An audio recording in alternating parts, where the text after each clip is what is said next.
Ayatollah Ali Khamenei Iran के सर्वोच्च नेता थे। वे फरवरी 2026 में अमेरिका और इजराइल के हमले में शहीद हो गए। उनकी उम्र 86 साल थी। अब जुलाई 2026 में उनका जनाजा कई देशों तक चल रहा है। इस जनाजे को तेहरान से शुरू करके कोम शहर ले जाया गया और फिर इराक के पवित्र शहरों नजफ और करबला में भी ले जाया जा रहा है। आखिर में मशहद में दफनाया जाएगा। लेकिन कई लोगों के मन में ये सवाल ज़रूर आ रहा होगा कि आखिरकार अली खामनेई के जनाजे को इन अलग अलग शहरों और कोम इराक में क्यों लेकर जाया जा रहा है। अगर आप भी इस सवाल का जवाब जानना चाहते हैं तो इस वीडियो को आखिर तक ज़रूर देखिएगा। नमस्कार, मेरा नाम है शालिनी और आप देख रहे हैं द न्यूज़ 15। दरअसल कोम ईरान का बहुत पवित्र शहर है। ये शिया धर्म की पढ़ाई और विद्वानों का केंद्र है। यहाँ हजरत फातिमा मासूमा की दरगाह है जो पैगंबर मोहम्मद साहब की बेटी की बहन है। शिया लोग यहाँ बड़े सम्मान से आते हैं। 1958 में खामनेई कोम शहर गए थे। यहाँ उन्होंने Ayatollah Ruhollah Khomeini, Ayatollah Hussein Borujerdi और अन्य बड़े विद्वानों से पढ़ाई की।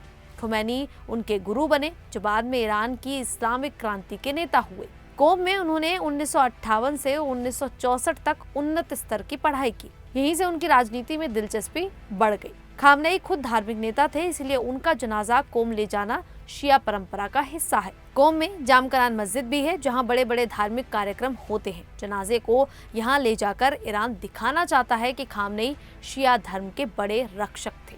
कोम में लाखों लोग जमा होते हैं और नमाज पढ़ते हैं। ये शहर तेहरान से करीब 120 किलोमीटर दूर है। वहीं इराक शिया मुसलमानों के लिए और भी पवित्र जगह है।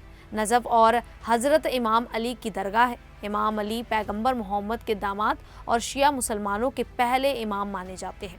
करबला में इमाम हुसैन की दरगाह है जो इमाम अली के बेटे थे। इमाम हुसैन 680 ईस्वी में यजीद की सेना से लड़ते हुए शहीद हुए थे। शिया लोग करबला को बलिदान और अन्याय के खिलाफ संघर्ष का प्रतीक मानते हैं। 18 साल की उम्र के आसपास खामनेई इराक के पवित्र शहर नजफ गए थे। यहाँ उन्होंने कुछ समय पढ़ाई की, लेकिन पिता की इच्छा से वे जल्दी ही वापस ईरान लौट आए। खामनेई के जनाजे को इन जगह पर ले जाना ये दिखाता है कि वे शिया दुनिया के सबसे बड़े नेता थे। इराक सरकार और शिया समूहों ने भी इसकी अनुमति दी है। इससे दोनों देशों के बीच रिश्ते मजबूत होते हैं। शिया इस्लाम की शुरुआत 632 ईस्वी में पैगंबर मोहम्मद की मौत के बाद हुई। पैगंबर के बाद उनका दामाद अली इमाम बने, लेकिन कुछ लोग इससे सहमत नहीं थे। इसी वजह से शिया और सुन्नी में फर्क पड़ गया। इमाम अली की मौत के बाद उनके बेटे इमाम हुसैन करबला में शहीद हुए। ये घटना शिया इतिहास का सबसे दुखद दिन है। हर साल मुहर्रम में शिया लोग मातम मनाते हैं। ईरान में 1979 की इस्लामिक क्रांति के बाद आयतुल्ला खोमैनी ने शिया गणराज्य बनाया। खामनेई 1989 में उनके बाद सर्वोच्च नेता बने। उन्होंने 36 साल तक ईरान चलाया। वे शिया प्रतिरोध की धुरी यानी कि एक्सिस ऑफ रेजिस्टेंस के समर्थक थे, यानी लेबनान, इराक, सीरिया और यमन के शिया समूहों को मदद करते थे। खामनेई के समय में 1980 से 88 तक ईरान इराक युद्ध हुआ। उसमें भी शिया भावना मजबूत हुई। इराक में भी शिया बहुसंख्यक हैं। सद्दाम हुसैन के बाद इराक में शिया सरकार आई, जिससे ईरान के साथ रिश्ते अच्छे हुए। अब खामनेई का जनाजा इराक ले जाना पुरानी धार्मिक और राजनीतिक जुड़ाव को याद दिलाता है। इससे ईरान दिखाना चाहता है कि शिया समुदाय एक है, चाहे देश अलग हो। इसमें धार्मिक वजह सबसे बड़ी है। शिया परंपरा में बड़े नेताओं का जनाजा पवित्र दरगाहों पर ले जाया जाता है ताकि लोग ज़्यादा से ज़्यादा श्रद्धांजलि दे सकें।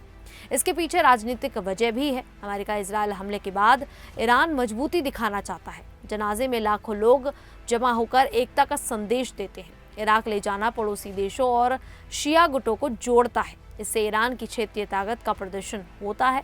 इराक के नेता भी इसमें शामिल हैं, जो दोनों देशों के रिश्तों को मजबूत करता है।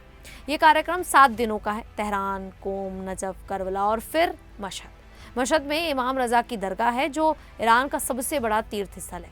खामनेई का जन्म 19 अप्रैल 1939 को मशहद के पास हुआ था, इसीलिए वहीं उन्हें दफनाया जाएगा। इस जनाजे से दुनिया देख रही है कि ईरान कितना मजबूत है। लोग काले कपड़े पहनकर रो रहे हैं, नारे लगा रहे हैं और कुछ जगह पर अमेरिका और इजराइल के खिलाफ भी नारे लगाए जा रहे हैं। यानी कि कुल मिलाकर कोम और इराक ले जाना शिया इतिहास, धर्म और राजनीति को जोड़ने का तरीका है, ये खामनेई की विरासत को जीवित रखेगा। खैर, आप सभी को इस जानकारी के बारे में पता था तो आप हमें कमेंट करके ज़रूर बताएं। अभी के लिए इतना ही, फिर हाजिर होंगे ऐसी ही देश और दुनिया से जुड़ी बड़ी खबरों के साथ। तब तक के लिए देखते रहिए द न्यूज़ 15।